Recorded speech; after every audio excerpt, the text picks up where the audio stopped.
নমস্কার, আমি Abhijit Das মাইনেট YouTube channel এবং ওয়েবসাইটে সকলকে স্বাগত। আজ আমরা শুরু করছি কি বিল্ড ইন মডিউল কাকে বলে। তো এখানে বিল্ড ইন মডিউল হলো সেই সব মডিউল যেগুলো পাইথন ইনস্টল করার সাথে সাথে পাওয়া যায়, আলাদা করে বানাতে বা ডাউনলোড করতে হয় না। মানে পাইথন তৈরি প্রস্তুত লাইব্রেরি যার মধ্যে আগে থেকে তৈরি করা আছে।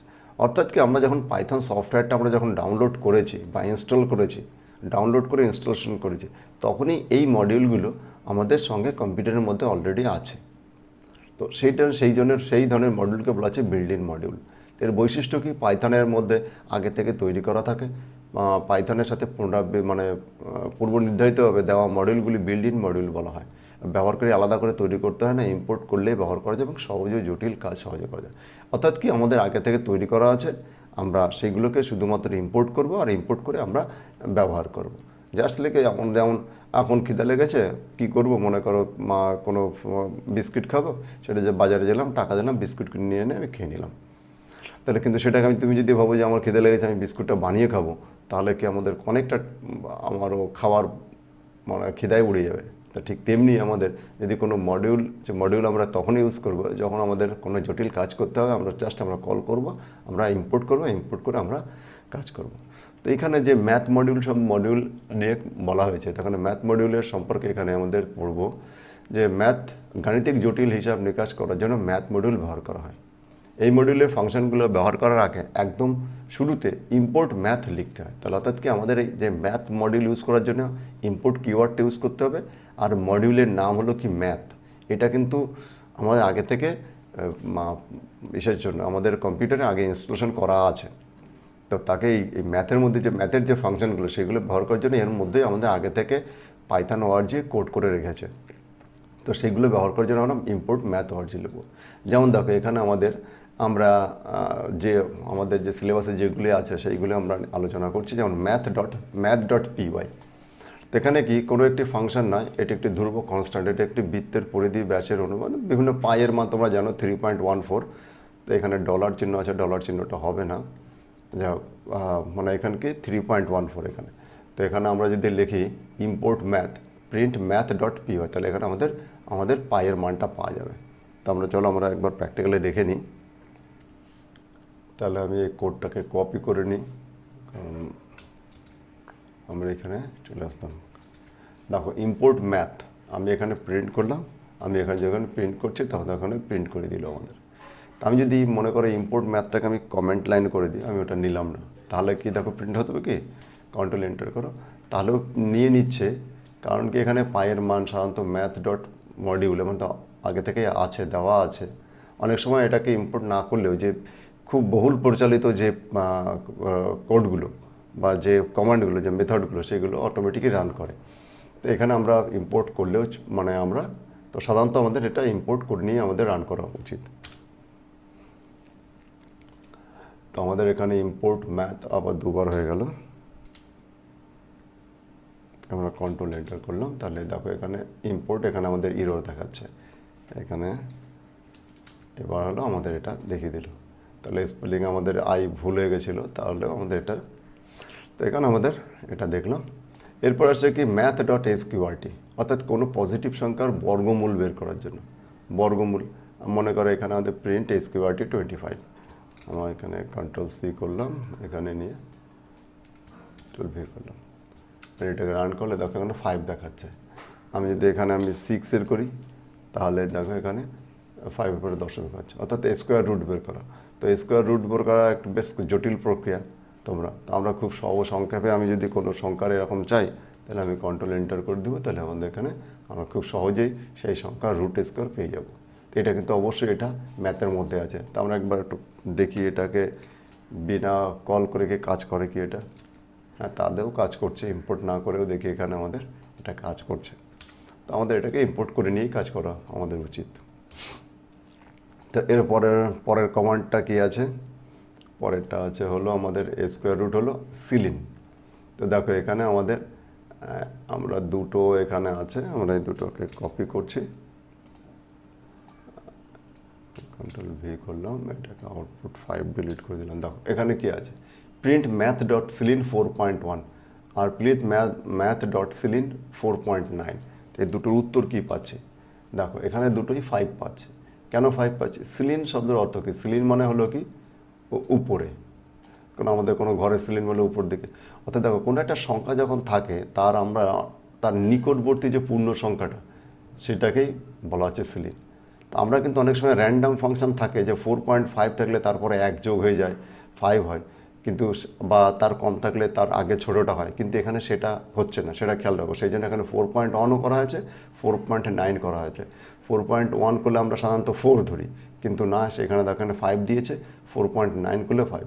অর্থাৎ কি আমাদের যখন এই সিলিন ফাংশন যখন হবে, যখন জন্য যে ভগ্নাংশ সংখ্যা থাকবে, ভগ্নাংশের যে পূর্ণ সংখ্যা হবে সেটাই আমাদের এখানে দেখাবে সিলিন। একইভাবে এরপরে আছে ফ্লোর ফাংশন। দেখো এরপরে কী আছে? সিলিনের পরে আছে ফ্লোর। ফ্লোর মানে নিচে। তা আমাদের এটা যদি আমাদের নিচেরটা চাই, আমি এখান থেকে আমি সিলিনটাকে কেটে ফ্লোর করে দিচ্ছি। এখানে ফ্লোর হলো, কীভাবে এটাকে আমরা ফ্লোর করলাম। তো এখানে কন্ট্রোল এন্টার করলাম, দেখো এখানে 4, এক্ষেত্রেও 4 হচ্ছে, 4.9এও 4 হচ্ছে, 4.1এও 4 হচ্ছে। তো এটা আমাদের অবশ্যই খেয়াল রাখবে, এটা কিন্তু রাউন্ড অফ হবে না। এখানে আমাদের যে দশমিকটা থাকবে, স্লিন থাকলে উপরের সংখ্যা আর ফ্লোর থাকলে নিচের সংখ্যা, তাহলে স্লিন অ্যান্ড ফ্লোর। এরপরে আছে কি? এরপর আমাদের এগুলো খুবই সোজা, মুখস্থ রাখবে তোমাদের। এরপরে পাওয়ার, পিওডব্লিউ অর্থাৎ কি? হয়তো কোনো আমাদের পাওয়ার বের করতে, যেমন আমরা মনে করো এটাকে মানে প্রিন্ট ম্যাথ ডট পাওয়ার 2, মানে 2 টু দি পাওয়ার 3, মানে 2 এর উপর মানে 2 টু দি পাওয়ার 3, যেমন 8 হচ্ছে, আমি যদি 2 টু দি পাওয়ার 2 করি তাহলে কত হলো? 4 আসবে। তো এইভাবে হলো পাওয়ার, POW ইউজ করা হয় এটাকে। অর্থাৎ ম্যাথ ডট পাওয়ার, মানে প্রিন্ট ম্যাথ ডট পাওয়ার, ওখানে 2 3, 2 আর 3, 2 টু দি 2 স্কোয়ার। তো এরকম আমি 2 টু দি পাওয়ার যদি আমি 10 করি তাহলে দেখবো আমাদের কত আসবে? 1024। তা এইভাবে অর্থাৎ কি আমাদের স্কোয়ার বা কোনো সংখ্যার পাওয়ার দিয়ে কীভাবে আমাদের ক্যালকুলেশনটা করবো সেটা আমাদের দেখানো, POW। এরপরে আসছে কি? ম্যাথ ডট FABS, অর্থাৎ কোনো সংখ্যার পরম মান। মানে পরম মান কি? দেখো এখানে যে সংখ্যাটি পজিটিভ হোক নেগেটিভ হোক, এটি সবসময় কি পজিটিভ ধনাত্মক ফিরিয়ে দিবে। অর্থাৎ আমি যাই দিই না কেন তখন আমাকে সেই সংখ্যাটাই ফিরিয়ে দিবে। আমাদের তাকে বলা হচ্ছে কি? অ্যাবসলিউট ভ্যালু বলা হয় এটাকে। এখন কন্ট্রোল ভি করলাম, এখানে দেখো আমাদের কি হচ্ছে? 7.5 পাচ্ছে। আমি যদি এখানে প্লাস করি তাতেও 7.5 পাচ্ছি, আমি যদি এখানে মাইনাস দিই তাতেও 7.5 পাচ্ছি, আমি যদি দশমিক না দিই তাহলে আমাদের দশমিক পাচ্ছি। তো এইটা এবার এটা হলো FABS, ঠিক আছে। এরপরের ফাংশনটা আছে হলো আমাদের কি? ম্যাথ ডট মানে সাইন ম্যাথ, মানে math dot sine, math dot cos, math dot tan. এটাকে একটু বুঝতে হবে। এটা হলো ত্রিকোণমিতির ফাংশন। তো এই ফাংশনগুলি ত্রিকোণমিতি হিসাবের জন্য ব্যবহার করা। তবে এখানে সবচেয়ে গুরুত্বপূর্ণ বিষয় হলো এই ফাংশনগুলির ভিতরে সবসময় রেডিয়ান মান দিতে হবে, এককে দিতে হয়, ডিগ্রিতে নয়। আমরা সাধারণত আমরা জানি যে আমার যেমন 30 ডিগ্রি, 40 ডিগ্রি, 45 ডিগ্রি, এইগুলো এখানে 30 ডিগ্রি হবে, এখানে 40 ডিগ্রি হবে। এই চিহ্নগুলো আমাদের ভুলে যাই, পরে এডিট করে ঠিক করে দেবো এটাকে, যা হোক এখানে। তবে এটাকে প্রথম ম্যাথ ডট রেডিয়ান ফাংশন ব্যবহার করে রেডিয়ানে রূপান্তর করতে হবে। অর্থাৎ আমি যদি কোনো sin 30 40 মান বের করতে চাই, তাহলে আগে sin 30 যে রেডিয়ান মান, সেই রেডিয়ান মানটাকে আমাকে বের করতে হবে, তারপরে আমরা কী করতে হবে? তার সাইনের মান পাওয়া যাবে। যেমন আমি যদি এখানে তো ডাইরেক্ট মান দিয়ে দিয়েছে, তোমাদের একটু বুঝতে অসুবিধা হবে। আমরা এখান থেকে ডিগ্রি 45 ডিগ্রি, তো এখানে আমরা মনে করো এখানে এটাকে সবগুলোকে কপি করলাম, তাহলে আমাদের বুঝতে সুবিধা হবে। তা এখানে আমরা চলে যাই, বের করলাম। তো দেখো এখানে আমাদের এটাকে ডিলিট করি আউটপুটগুলো। হ্যাঁ, তো দেখো এখানে ডিগ্রি ইকুয়াল টু 45। তো আমি এখানে বের করতে চাইছি ডিগ্রি 45 ডিগ্রি, তাহলে আমি যেই এন্টার প্রেস করলাম, দেখো এখানে আমাদের মানে সাইন 45 ডিগ্রির মান কত আমাদের ইয়ের জন্য, আমাদের সাইন কস ট্যান এসবের মান কত। যেমন এখানে ট্যান 45 মানে 1, তা 1 মানে কি 0.999 এসছে, এটা এটা ইসের কাছাকাছি, আমাদের 1-এর কাছাকাছি।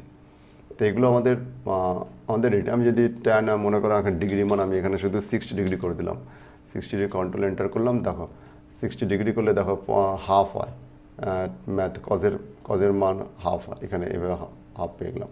তো আমরা এই ভ্যালুগুলো আমরা এখান থেকে পাবো। তো এইগুলো আমাদের বিভিন্ন ম্যাথামেটিক্যালি বিভিন্ন জায়গায় ব্যবহার করার জন্য আমরা এগুলোকে ব্যবহার করতে পারি, এই ফাংশনগুলো। তো এখানে অবশ্যই খেয়াল রাখবে যে এখানে আমাদের কি হচ্ছে, ডিগ্রি আমাদের নিব, সেই ডিগ্রিটাকে রেডিয়ানে কনভার্ট করতে হবে, রেডিয়ান কনভার্ট করার পর সেটাকে আমরা সাইন অ্যামাউন্ট বের করবো। অর্থাৎ রেডিয়ানকে আমরা আর একটা ভেরিয়েবল নিয়ে নেবো, সেই ম্যাথ ডট রেডিয়ান দিয়ে ডিগ্রিটাকে আমরা কী করবো, এই ডিগ্রিটাকে রেডিয়ানে কনভার্ট করবো। তারপরে এখানে সাইন ডট রেডিয়ান, সেই ভ্যালুটা আমরা এখানে সাইনকে দিয়ে দেবো। তাহলে এইভাবে আমরা কী কাজ করতে পারি, আমরা এই যে এরকম যেগুলো ফাংশনগুলো এগুলো আমাদের কাজ করতে পারি। তো তোমাদের এইগুলো